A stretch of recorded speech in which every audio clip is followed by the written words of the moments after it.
भाभी की आंखों में एक नई चमक थी जो मुझे उसकी तरफ आकर्षित कर रही थी। उस वक्त मैंने सब कुछ भुला दिया था। भाभी धीरे धीरे मेरे पास आने लगी और मैं भी भाभी के पास जाने लगा। नमस्कार दोस्तों, मेरा नाम विशाल है और मेरी उम्र 21 साल है। मेरे घर में मेरी मम्मी, पापा और मेरी एक छोटी बहन है। ऐसे हम चारों लोग रहते थे। मेरे पापा उनके काम के लिए हमेशा बाहर गांव जाते रहते थे। जब मैं कॉलेज से घर लौटा तो मेरी नजर पड़ोस में किराए से रहने आई भाभी पर पड़ी। वो पड़ोसन भाभी अपने घर में सामान रखने में बिजी थी।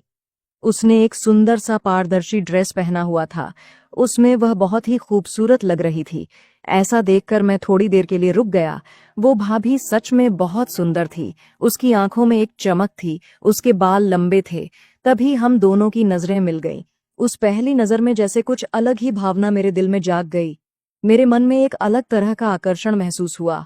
मेरे दिल की धड़कन तेज हो गई। तभी मेरी माँ बाहर आ गई और उसने मुझे आवाज दी, बेटा विशाल, अंदर आ जा और जल्दी से फ्रेश हो जा, चाय ठंडी हो जाएगी।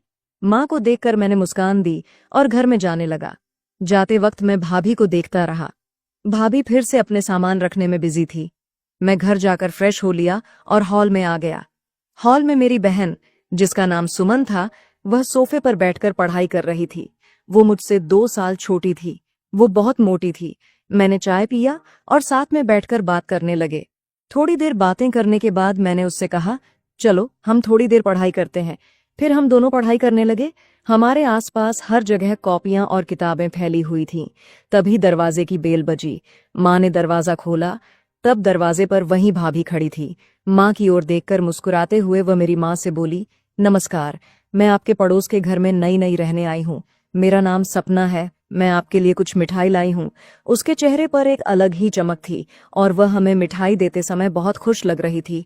उसने दरवाजे पर खड़े होकर मिठाई का डब्बा खोला। उस डिब्बे में रंग बिरंगे और खुशबूदार लड्डू और बहुत सारी मिठाइयां थीं। मुझे मिठाई देते हुए उसने कहा, मिठाई कैसी है? मैंने धीरे से उससे कहा, बहुत अच्छी है। तभी मेरी माँ और मेरी बहन उससे बात करने लगी। मेरी माँ ने उससे पूछा, आप कहाँ से आई हैं और आप अकेली दिख रही हैं? आपका परिवार कहाँ है? तब वो मेरी माँ से बोली, मेरे मम्मी पापा मुंबई में रहते हैं और मुझे यहाँ के कॉलेज में नौकरी मिल गई है, इसलिए मुझे यहाँ आना पड़ा। तभी मेरी माँ ने उससे पूछा, तुम्हारी शादी हुई है क्या? तब भाभी उदास हो गई और बोली, हाँ, कुछ महीनों पहले मेरी शादी हुई थी, लेकिन वह शादी 20 से 30 दिन में ही टूट गई, क्योंकि मेरे पति का कई लड़कियों के साथ अफेयर चल रहा था। इसलिए वह मुझे घर में बहुत मारपीट करता था। इसीलिए मैंने उससे तलाक ले लिया। उस वक्त भाभी बहुत दुखी हो गई थी। तभी माँ ने विषय बदलते हुए कहा, यहाँ कॉलेज में तुम कौन सा सब्जेक्ट पढ़ाती हो? तब भाभी ने कहा, मैं इंग्लिश की टीचर हूँ। तभी सुमन ने तुरंत कहा, इंग्लिश? अरे वाह, भैया का इंग्लिश बहुत कमजोर है। भाभी, तुम उसका इंग्लिश का क्लास ले सकती हो क्या? तब भाभी ने कहा, हाँ, समय निकालकर जरूर मैं पढ़ाऊंगी। यह कहकर भाभी मेरी तरफ देखकर हल्का सा मुस्कुरा रही थी। धीरे धीरे गपशप करते करते भाभी ने हमारे परिवार के बारे में बहुत कुछ जान लिया। वह बहुत मिलनसार और घुल मिलकर रहने वाली महिला थी। जब वह दरवाजे के बाहर निकली तो उसने पलटकर मेरी तरफ देखा और मीठी सी मुस्कान के साथ कहा, ट्यूशन पर जल्दी आना, ठीक है? उसकी हंसी ने मेरे मन में हलचल पैदा कर दी। मैंने कहा, ठीक है भाभी, और फिर भाभी अपने घर चली गई। दूसरे दिन मैं भाभी के घर जाने के लिए तैयार हो रहा था। तभी मेरे दिमाग में आया कि किसी भी तरह अब मुझे इंग्लिश में अच्छा होना ही पड़ेगा। उसके बाद मैंने भाभी के दरवाजे की बेल बजाई। मेरे दिल की धड़कन बढ़ गई थी। थोड़ी देर में भाभी ने दरवाजा खोला। मैंने देखा कि भाभी ने लाल रंग की साड़ी पहन रखी थी। उसमें भाभी बहुत ही खूबसूरत लग रही थी। मैंने भाभी से कहा, नमस्कार भाभी। तब उसने मुझे कहा, आ विशाल, अंदर आ। उसकी आवाज और उसका खूबसूरत अंदाज मेरे मन को मोहित कर रहा था। उसके बाद भाभी ने मुझसे पूछा, कॉफी लोगे? मैं मना नहीं कर सका और भाभी से कहा, हाँ चलेगा। उसके बाद भाभी उठकर किचन में जाने लगी। भाभी को पीछे से देखकर मेरे दिल की धड़कन तेज हो गई, क्योंकि भाभी साड़ी में पीछे से बहुत ही आकर्षक लग रही थी। थोड़ी देर में भाभी कॉफी लेकर आई। कॉफी पीने के बाद भाभी मेरे साथ इंग्लिश के बारे में चर्चा करने लगी। भाभी ने मुझे इंग्लिश के कुछ सवाल पूछे। मैंने उन सवालों का अच्छे से जवाब देने की कोशिश किया, लेकिन जब वह मेरे पास आई तो मुझे ऐसा महसूस हुआ कि उसका ध्यान तो पढ़ाने पर कम और मुझ पर ज्यादा था। उसके चेहरे की नजदीकी ने मुझे बहुत असहज कर दिया था। भाभी की सुंदरता और उसकी आवाज का जादू मेरे मन को मोहित कर रहा था। जब भाभी मुझे सिखा रही थी तब मैं उसकी बात सुनने की कोशिश कर रहा था, लेकिन भाभी मेरे इतनी करीब थी कि मेरे मन में एक अलग ही डर पैदा हो गया था। उसकी बातों के हर सेंटेंस पर मैं ध्यान दे रहा था, लेकिन उसकी सुंदरता और उसके पास होने की भावना ने मुझे बहुत प्रभावित कर दिया था। भाभी मेरे पास मेरे एकदम करीब किताब लेकर मुझे सिखा रही थी। मैं जितना खुद को संभालने की कोशिश कर रहा था, उतना वो मुश्किल होता जा रहा था। उसके श्वास की हल्की सी हवा और आवाज मेरे मन पर गहरा असर कर रही थी। मुझे समझ ही नहीं आ रहा था कि मैं पढ़ाई पर ध्यान दूं या भाभी की सुंदरता पर। मैं अपने आप पर कंट्रोल नहीं कर सका और मैं उठकर खड़ा हो गया। फिर मैंने भाभी से कहा, भाभी, अब मैं कल फिर आऊंगा। भाभी मेरी तरफ हैरानी से देखकर फिर से मुस्कुराते हुए मुझसे बोली, ठीक है, जब तुम्हारा इच्छा हो तब तुम आ सकते हो। मैंने फिर हंसते हुए भाभी को धन्यवाद कहा और वहां से निकलकर अपने घर आ गया। घर आकर मैं तैयार हो रहा था, तभी मेरे मन में बहुत सारे विचार आ रहे थे। मेरे आंखों के सामने केवल भाभी ही आ रही थी। मैं अपने कमरे में आकर पढ़ाई करने लगा। किताब खोलकर रखी थी, लेकिन जैसे ही मैं पढ़ने की कोशिश करता, भाभी की सुंदरता मेरी आंखों के सामने आने लगी। मेरी पढ़ाई कुछ नहीं हो रही थी, इसलिए मैंने किताब को साइड में रख दिया और सोने का विचार करने लगा। शाम को मेरी माँ ने मुझे नींद से उठाया और बोली, आज तू पढ़ाई करना छोड़कर सो गया है क्या? तुम्हें ठीक नहीं लग रहा है? ये माँ चिंता के स्वर में मुझसे पूछ रही थी। मैंने गहरी सांस लेकर माँ से कहा, कुछ नहीं माँ, थोड़ा थक गया था। तब माँ ने कहा, खाना तैयार है, चल खा ले। ऐसा कहकर माँ कमरे में चली गई। मैं बाथरूम में जाकर फ्रेश हुआ और नीचे आकर खाना खाने बैठ गया। टेबल पर मेरे से पहले सुमन आकर बैठी थी और वह खाना परोस रही थी। मैं खाना खाने बैठा खाते समय सुमन और माँ मुझसे बात करने की कोशिश कर रही थी, लेकिन मेरा ध्यान उनकी तरफ था ही नहीं। मेरे दिमाग में केवल भाभी का ही विचार चल रहा था और मेरी आंखों के सामने भाभी की सुंदरता घूम रही थी। तभी माँ ने मुझसे पूछा, क्या हुआ विशाल, तबीयत तो ठीक है ना? मैंने कहा, हाँ ठीक है, बस थोड़ा सा सिर दर्द हो रहा है। फिर सुमन मुझे चिढ़ाते हुए बोली, हो तो फिर इतनी देर सोएगा तो सिर दर्द तो होगा ही ना। खाना खाने के बाद मैं सोफे पर बैठकर टीवी देख रहा था, लेकिन तब भी मेरे दिमाग में भाभी का ही विचार आ रहा था। तभी अचानक दरवाजे की बेल बजी। सुमन ने दरवाजा खोला। तब मैंने देखा कि भाभी दरवाजे पर खड़ी थी। मेरी नजर भाभी पर ठहर गई। वह थोड़ी चिंतित लग रही थी।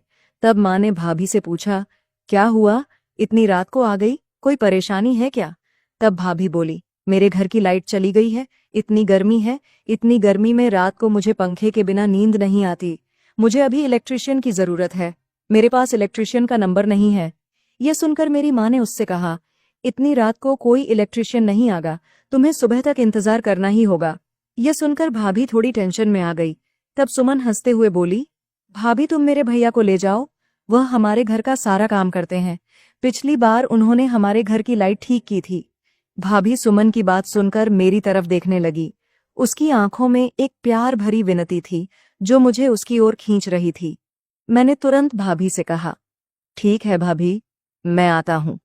तभी भाभी ने प्यार से हल्की मुस्कान दी। मैंने तुरंत अपनी चप्पल पहनी और भाभी के साथ उनके घर चला गया। भाभी ने अपने घर का दरवाजा खोला और मुझे अंदर जाने का इशारा किया। जब मैं घर में आया तो भाभी ने मुझे कहा, थैंक यू विशाल, मेरी मदद करने के लिए आए। तब मैंने भाभी से कहा, कोई बात नहीं भाभी, और मैं लाइट के सारे स्विच चेक करने लगा। मुझे वहां कुछ भी प्रॉब्लम नहीं दिखी, इसलिए मैं मेन फ्यूज चेक करने के लिए गया। जब मैंने मेन फ्यूज का बॉक्स खोला तो देखा कि फ्यूज उड़ गया था। फ्यूज बदलते ही लाइट आ गई। तब मैंने भाभी से कहा, देखो भाभी, आ गई ना लाइट। भाभी खुश होकर मुझसे बोली, अरे वाह विशाल, तू सच में सारे कामों में होशियार है। इसके बाद हम हॉल में आए। तभी भाभी ने मुझसे पूछा, क्या मैं तेरे लिए कॉफी बना दूं? मैंने भाभी से कहा, नहीं भाभी, मैं अभी खाना खाया हूं, मेरा पेट फुल है, फिर कभी मैं कॉफी जरूर लूंगा। इसके बाद मैं जाने लगा। तभी भाभी ने मुझे पीछे से कहा, कल ट्यूशन पर आना भूलना मत। उनके इस बोलने से मेरे मन में थोड़ा संकोच हुआ। उनके बोलने को मैंने हल्के में लिया और उन्हें कहा, हाँ भाभी, जरूर आऊंगा। घर आने पर मैंने बिस्तर पर लेटते हुए सोचा। मेरे दिमाग में बस भाभी का सौंदर्य और उसका हंसना आ रहा था। वह मेरी आंखों के सामने से जा ही नहीं रही थी। उसका यही सोचते सोचते मुझे नींद आ गई। सुबह उठने के बाद मैं तैयार होकर कॉलेज गया।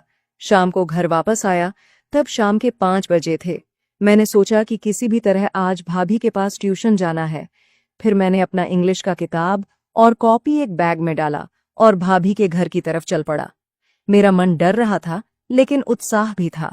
भाभी के घर पहुंचने के बाद मैंने दरवाजे की बेल 2-3 बार बजाई, लेकिन दरवाजा नहीं खुला। मैंने सोचा कि भाभी बाहर तो नहीं गई है। तभी मैंने दरवाजे को हल्का सा धक्का दिया।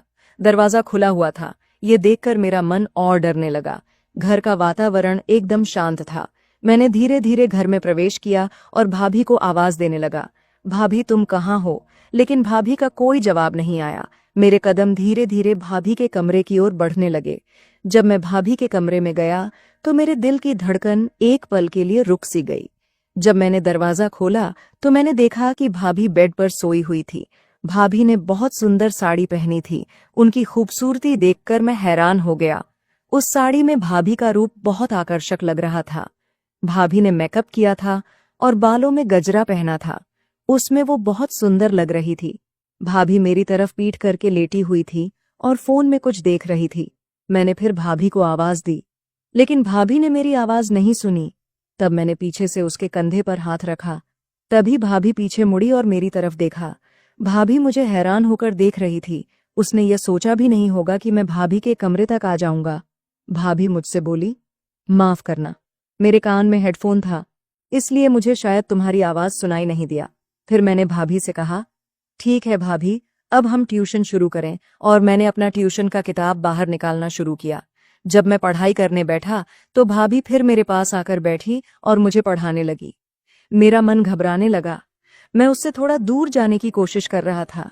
ये भाभी ने नोटिस किया तो भाभी मेरी तरफ देखकर मुझसे बोली, क्या हुआ विशाल, इतना नर्वस क्यों हो रहा है? तेरी अब तक कोई गर्लफ्रेंड नहीं है क्या? शायद इसीलिए तू मेरे पास आने में इतना घबराया हुआ है। उनके इस तरह बोलने से मैं शर्माने लगा और साथ ही मेरे दिल की धड़कनें भी तेज हो गई थीं। मैंने संकोच करते हुए भाभी से कहा, नहीं भाभी, ऐसा कुछ नहीं है। भाभी ने कहा, तुम्हें मुझसे शर्माने की कोई जरूरत नहीं है। मैं तुमसे सिर्फ 2-3 साल ही पड़ी हूं। मेरे मन में अब हलचल मच गई थी। जैसे जैसे भाभी मेरे पास आई, मेरा दिल जोर जोर से धड़कने लगा। उनके कंधे से कंधा लगाकर बैठने के बाद एक अलग ही खुशी हो रही थी, लेकिन उस खुशी के साथ मुझे थोड़ा डर भी लग रहा था। तभी भाभी धीरे धीरे मेरे साथ प्यार से बात करने लगी। वह मुझे कहने लगी, तुम्हें पता है क्या, पढ़ाई करते समय कंसंट्रेशन होना बहुत जरूरी होता है। उसकी आवाज में एक मादकता थी। कभी कभी हमें कुछ सीमाएं पार करनी पड़ती है। भाभी के यह बोलने के बाद उसके बारे में मेरी भावना और बढ़ गई। उस पल में मानो समय रुक सा गया था। भाभी की आंखों में एक नई चमक थी जो मुझे उसकी तरफ आकर्षित कर रही थी। उस वक्त मैंने सब कुछ भुला दिया था। भाभी धीरे धीरे मेरे पास आने लगी और मैं भी भाभी के पास जाने लगा। थोड़ी ही देर में हम एक दूसरे के बहुत करीब थे। उस वक्त हम दोनों एक दूसरे में खो गए थे। कुछ घंटों बाद जब मेरी आंखें खुली तो मैं भाभी के बिस्तर पर था। मुझे बहुत अच्छा लग रहा था। तभी भाभी मेरे लिए चाय लेकर आई। उसके चेहरे पर खुशी दिख रही थी। मुझे थोड़ी शर्म महसूस हो रही थी। तब भाभी मुझसे बोली, उठ गया तू, यह ले चाय पी ले। भाभी मेरे पास आकर बैठ गई। फिर हम दोनों बात करने लगे। बात करते हुए भाभी ने मुझसे कहा, जब पहली बार मैंने तुझे देखा था तब से ही मुझे तू पसंद आ गया था। थोड़ी देर बात करने के बाद मैंने भाभी से कहा, भाभी अब मुझे घर जाना होगा। तब भाभी मुझसे बोली, ठीक है, कल मिलते हैं। इसके बाद मैं अपने घर आ गया। मैं भाभी के बारे में ही सोच रहा था।